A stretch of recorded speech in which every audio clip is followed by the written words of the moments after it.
안녕하세요. 마이웨이입니다. 오늘의 암호화폐 시장을 보시면 오늘은 이 초록색의 상승하는 코인이 일부 보이긴 하지만 전반적인 그 장의 흐름으로 봤을 때는 여전히 약세의 흐름이라고 또 볼 수가 있습니다. 특히 이 비트코인 같은 경우가 여전히 그 힘을 또 쓰지를 못하고 있는데요.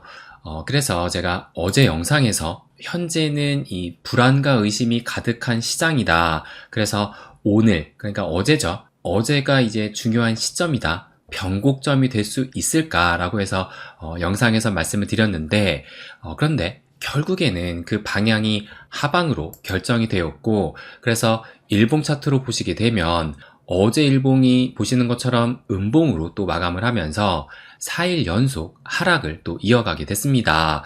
특히 이 새벽 시간 동안에 비트의 변동성이 또 상당히 컸다는 것을 알 수가 있는데요.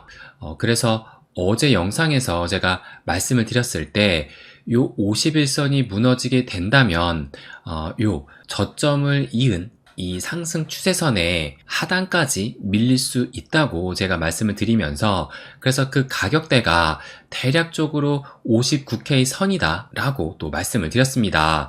그런데 실제로 새벽에 어디까지 지금 가격이 밀렸느냐 보시는 것처럼 저점이 58.9K 그러니까 거의 59K까지 밀렸다는 겁니다. 그래서 지금 그 장의 흐름으로 봤을 때 이 하락 추세선과 또 이 상승 추세선을 지금 계속 맞닿으면서 움직이고 있으면서 이 삼각 수렴을 또 만들어가고 있습니다. 그래서 앞으로가 또 중요하게 됐는데요. 이 현재 하락 추세를 또 지속을 하면서 이 상승 추세선까지 이탈하는 움직임이 나오게 된다면 그때는 이제 지난 9월 정확하게는 9월 6일이었죠. 이때가 그 가격이 한 52.5K 대략적으로 한 53K까지 밀리는 움직임이 나왔는데 만약에 이 상승 추세선을 이탈하게 된다면 이제는 이 지난 저점인 53K까지 혹시나 밀리진 않는지 우려스러운 관점에서 또 바라봐야 합니다. 그래서 이제는 좀 이 상승 추세선의 하단까지 찍었으니까 반등의 움직임이 좀 나와야 되지 않을까 생각이 들기도 하는데요. 그래서 그 반등의 가능성도 좀 찾아보게 된다면 일단 어제 이 일봉 아래 꼬리를 보시면 보시는 것처럼 이 아래 꼬리가 지금 그래도 좀 길게 달리긴 했습니다. 그래서 이 반등세가 나오는 특징 중에 하나가 제가 이전에도 말씀을 드렸지만 이 아래 꼬리 이때도 9월 달에도 요 아래 꼬리를 달면서 반등의 움직임이 나왔었고 그리고 이때 7월 달에도 지금 상당히 긴 아래 꼬리를 만들면서 그 이후로 이런 반등의 움직임이 나왔다는 걸 또 알 수가 있습니다. 그렇기 때문에 지금 어제 일봉이 이런 아래 꼬리를 좀 만들면서 그래도 다시 이 60K를 좀 회복을 했기 때문에 지금 살짝 양봉을 보이고 있긴 하지만 근데 이 정도로는 안심할 수 있는 단계는 아니고 결국에는 새벽 시간에 또 그 변동성이 클 수가 있는데 이제는 좀 반등이 나올 차례도 되지 않았나 생각이 듭니다. 그리고 또 하나 긍정적인 것이 뭐냐면 어제 비트가 이 60K까지도 밀리면서 이제 59K, 59K도 살짝 깨지기도 했었는데 그런데 그나마 좀 다행인 것은 이 비트가 약세의 흐름을 좀 지속하고 있음에도 불구하고 보시는 것처럼 이 비트도미의 움직임은 지금 이때부터 해서 오늘까지 하면 6일 연속 하락을 또 이어가고 있습니다. 그러니까 비트도미가 하락을 한다는 것은 상대적으로 이 알트코인이 버티고 있다고 볼 수가 있기 때문에 최근 이 비트코인이 불안함을 보이는데도 불구하고 이 알트들이 좀 버텨준다는 것은 긍정적인 모습으로 해석할 수 있지 않을까 생각이 듭니다. 그리고 그 중에서도 지금 눈에 띄고 있는 것이 요 리플 어제 제가 밤에 요 텔방에다가 글을 올렸을 때만 해도 보시는 것처럼 전체적으로 붉은색의 피바다를 보이고 있을 때 요 리플이 지금 이 초록색의 상승을 보이고 있었는데요. 그래서 어젯밤 이 업비트 차트를 한번 좀 보시게 되면 이때였어요. 대략적으로 한 9시 반 이후부터 갑자기 좀 상승이 나오긴 했는데, 그런데 이 상승을 좀 이어가지는 못하고 739원까지 찍긴 했지만 다시 720원대로 하락을 했습니다. 그래서 현재 리플 가격은 얼마이냐? 이것을 좀 보시면 현재도 726원대니까 그래도 이 720원대는 좀 유지하고 있습니다. 그렇다면 뭐 잠깐이긴 했지만 왜 이런 상승이 나왔을까? 그것을 좀 살펴본다면 뭐 이것이 정확하게 딱 상승의 이유라고는 좀 볼 수는 없지만 그래도 또 긍정적인 소식이 전해지긴 했습니다. 그래서 여기 보시는 것처럼 이 리플사가 은행 및 핀테크를 위한 디지털 자산 보관 서비스 출시, 그러니까 이 리플이 커스터디 서비스를 출시했다는 건데요. 그런데 저는 이 기사를 읽어보고 딱 이 한 줄이 눈에 띄었습니다. 뭐라고 하냐면 이번 조치는 새로 구성된 사업부의 영향력을 확대하고 보관 상품을 리플 커스터디라는 하나의 브랜드로 통합하기 위한 노력의 일환입니다. 이렇게 얘기를 했어요.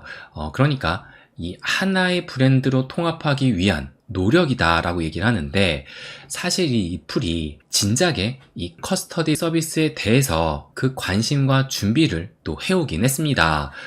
그래서 요것을 좀 보여드리면 작년 5월이었어요. 이 리플사가 커스터디 기업인 스위스의 암호화폐 커스터디 기업 메타코를 2억 5천만 달러에 인수를 했다는 이 소식을 또 전하기도 했었고, 또 이뿐만 아니라 이것을 보시면 올해 6월 달에도 리플사가 디지털 자산 수탁 업체인 스탠다드 커스터디 앤 트러스트를 또다시 인수를 했습니다. 그러다가 이번에 이제 아예 직접 이 리플사 이름으로 커스터디를 출시를 한 건데요.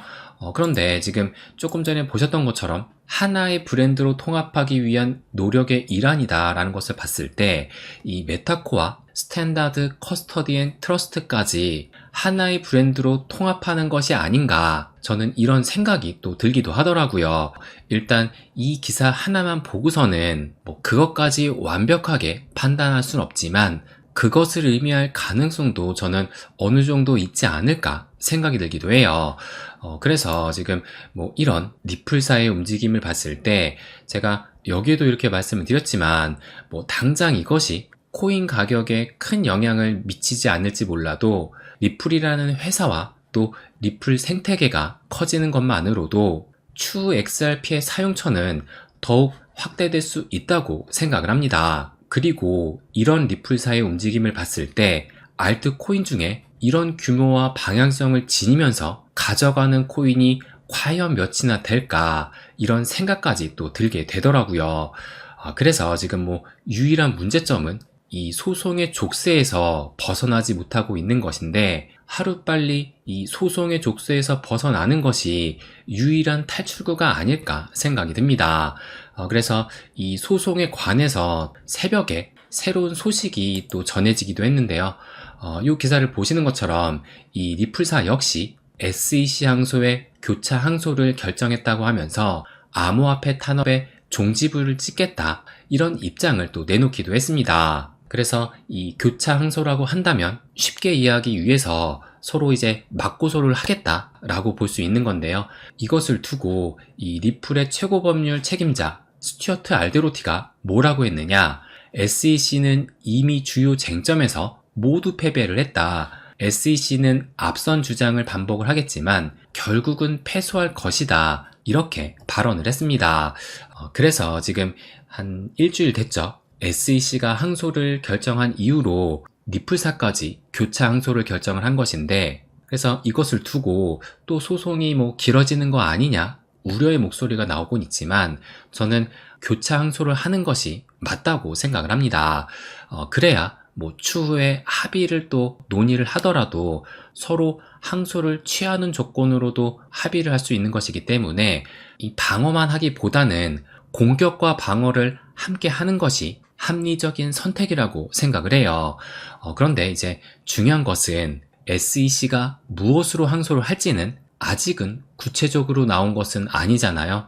그래서 무엇에 대해서 항소를 할지를 두고 뭐 벌금이 너무 적어서 벌금에 대한 항소를 할 수도 있고, 또 아니면 이 2차 시장에 판매된 XRP 토큰은 증권에 해당하지 않는다는 이 법원의 판결이 있었는데 이것을 두고 항소하지 않을까, 전반적으로 이 두 가지를 이야기를 합니다.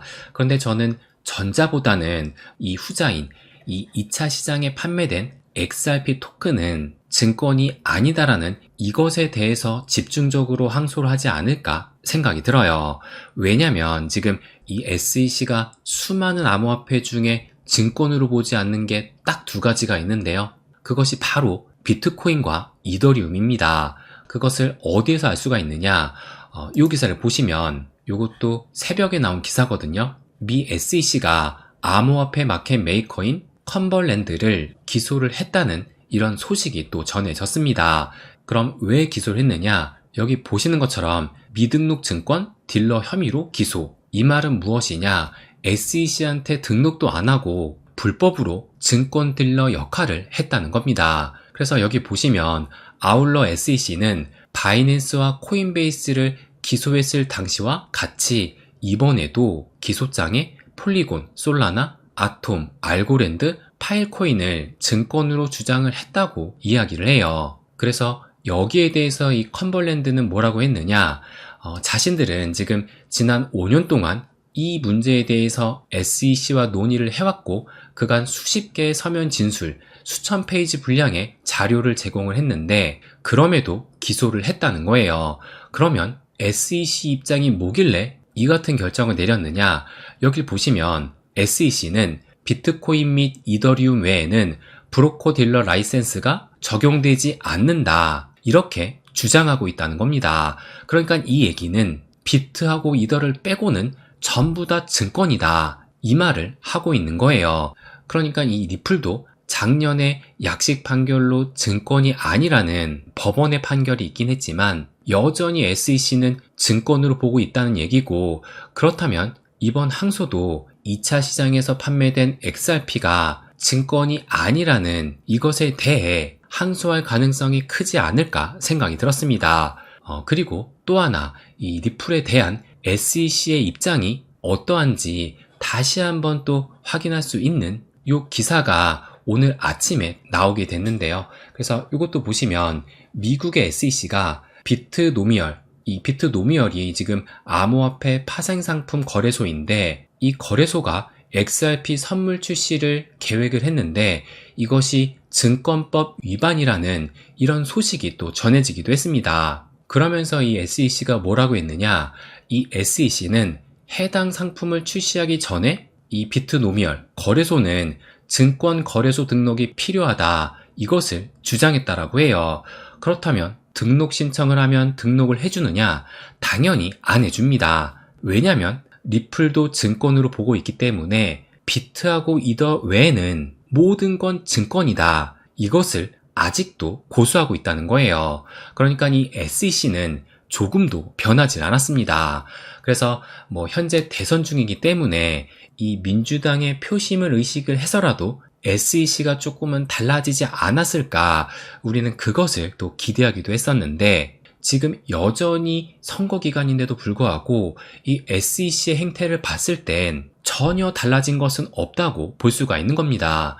그렇기 때문에 이번 대선 때 정권이 바뀌게 되면서 SEC 의장까지 바뀌어야만 한다는 거예요. 그렇다면 의장만 바뀐다고 해서 SEC의 스탠스가 바뀔 수 있을까? 그것이 또 궁금할 수가 있을 텐데요.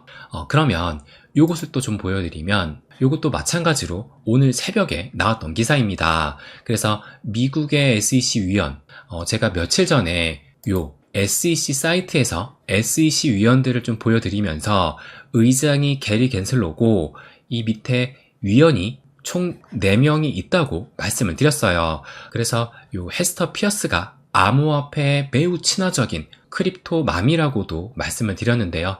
그럼 다시 이 기사를 보시게 되면 미국의 SEC 위원이 SEC의 규제 방식은 암호화폐 업계에 재앙을 초래했다라고 하면서 이 위원이 누구이냐? 여기 보시는 것처럼 마크 우에다, 요분이 지금 요분이거든요. 이분이 청문회에 나가서 대놓고 이 게리 갠슬러 면전에다 리더십이 최악이라고 얘기를 했었는데요. 이 위원이 또 어제 무슨 말을 했느냐? 우리는 암호화폐 기업들을 대상으로 집행 조치를 취했으나 그들에게 가이드라인을 제공하진 않았다. 그 결과 우리는 암호화폐 기업들과의 소송에서 쓴맛을 봐야만 했다고 이야기를 했습니다. 이것만 본다 하더라도 지금 현재의 이 SEC의 스탠스는 게리 겐슬러가 독단적으로 탄압하고 있다는 거예요. 그러니까 지금 이 SEC의 2인자라고 볼 수 있는 이 4명의 위원들은 뭐 요분과 요분까지는 모르겠지만 어쨌든 나머지는 현재의 집행 방식이 문제가 있다고 바라보고 있는데 그것을 지금 전혀 고치지도 않은 채 계속 소송을 또 진행하고 있는 겁니다. 그래서 이 게리 겐슬러를 두고 꼭두각시 역할을 하는 것 뿐이다 라는 얘기가 있기도 한데요. 그런데 뭐 제가 음모론까지 말씀드리고 싶진 않고 어쨌든 그것이 사실이라면 이번 대선 때 정권이 바뀌게 된다면 이 게리 겐슬러의 꼭두각시 노릇도 종지부를 찍을 수 있다고 볼 수가 있는 겁니다. 그래서 이번 대선이 그 어느 때보다 중요하다는 건데요. 그렇다면 현 시점 그 당선 가능성은 누가 더 높을까?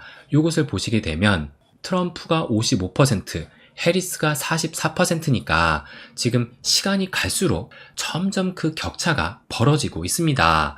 그래서 이제 대선까지 25일이 남게 되었는데요. 부디 이번 대선 때 정권이 바뀌게 되면서 SEC 의장까지 바뀌길 바라봅니다. 그래야 뭐 리플뿐만 아니라 전반적인 알트코인까지 살 수가 있습니다. 네, 그럼 오늘은 여기까지 하겠습니다. 항상 제 이야기 끝까지 들어주셔서 감사드립니다. 부자가 되는 길, My Way.